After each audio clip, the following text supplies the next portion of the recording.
શાંતિ માં રહેશો તો ભટકશો.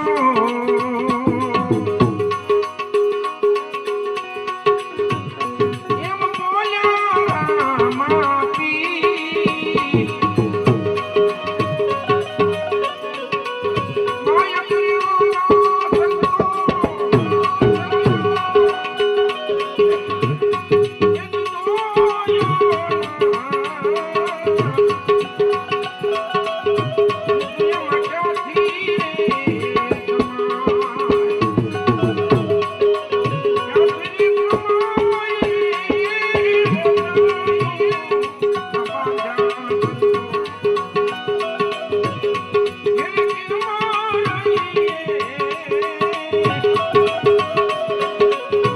માયા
સાદું ગાય છે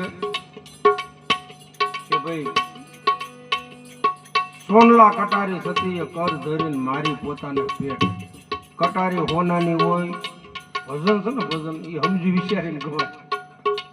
આ ભજન ઉપર બહુ મંથન કર્યું પછી જ મેં આ ભજન ગાયું. નકર આ ભજન કોઈ ગાતો નહીં. આમાં એવું કહે છે સોનલા કટારી સતીએ કર ધરીને મારી પોતાને પેટ. કટારી હોનાની હોય, રૂપાની હોય, ચાંદીની હોય, લોખંડની હોય, સતી પેટમાં જો એ મારે તો બે મરી જાય. એ કઈ હાજર એ નહીં, એ કઈ હજી થાય નહીં. પણ અષાઢી પૂનમે કુંવરી જન્મી. કુંવર એની કુંવરી એ અષાઢી જ્યારે સતી તોરલને વાયક આવ્યા એની ત્યાં સતી તોરલ માતા રાજસ્થાનમાં રામચરણ દાસ બાપુનો આશ્રમ છે. પોતે કાષ્ટમાંથી એની ઉત્પત્તિ છે અને ત્યાં મોટા થયા. પછી સાસઠિયારે ટૂંકાણમાં બધું સાસઠિયારે લગ્ન થયા અને પછી જેસલજીને વાયક આવ્યા. એટલે એ સમયે એકવાર રામચરણ દાસજીને ત્યાં પંચમકારી મંડળ આવ્યું. એટલે સતી માતાને પૂછ્યું કે ભાઈ, સતી માતાએ કીધું તમે તો ઝાર કર્મમાં હશો ને. કે અમે નિજારી છીએ. તો કે તમારા લગ્ન થઈ ગયા? કે હા. તો સંતાનમાં એક છોકરો હા કે સંતાન નથી. એ સમયે સાધુની દીકરીએ મેળું માર્યો. વાંદણી વેળ શું જાણે. ઈ શબ્દ રામચરણ દાસ બાપુ સાંભળી ગયા અને એને કીધું હાસી વાત છે, સ્ત્રીનું મોટામાં મોટું દુઃખ સંતાન છે. એટલે સાસઠિયાજીને સતી રામચરણ દાસે કીધું કે તમે શેકેલી ગોટલીનો આંબો વાવો એટલે ફળ લાગશે. સમય જાતા ફળ લાગ્યા અને પછી 15 દિવસની બીજની વાર હતી એટલે પૂનમે સતી તોરલ માતાએ રામદેવજીને અરજ કરી હજી તાળી નથી લઈ જવા આ સમયમાં પાટે થાય ને 2 દિવસ બીજું હાલે જ નહીં હજી અત્યારે તો આમ જો કે ભક્તિ રોડે ચડી છે ભક્તિ સસ્તી થઈ ગઈ પણ મન નબળા થઈ ગયા એટલે લઈ કે એમ નથી રોડે ચડી ભક્તિ પેલા તો કેટલી એક ખાલી રૂપાદે હતા રૂપાદે એને મંદિરે જવું અત્યારે તો માનો ગમે મંદિરે જઈને આવી કે બકાલો લઈને આવી ભક્તિ કરી વિયા પેલા તો કેટલી બંધન હતું તઈ ભક્તિમાં પાકા હતા અત્યારે સંશય આ તે બધું જાગૃત થાય તો ભક્તિ અટકી જાય છે હમણાં કીધું ને કે સવારામ બાપા કીધું માંડવો નખાયો મરમ સદગુરુના વચન ઉપર પાકો વિશ્વાસ હોવો જોઈએ ગુરુ કર્યા પછી ગુરુ વચન કાપે ગુરુ એમ કઈ પડ ધાબેથી તો ખંજોળવાનો રહ્યો ને સમય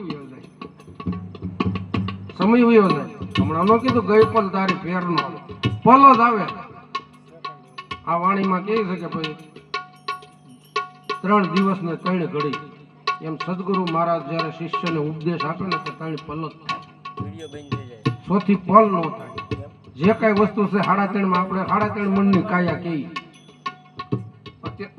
કોઈ પણ જીવ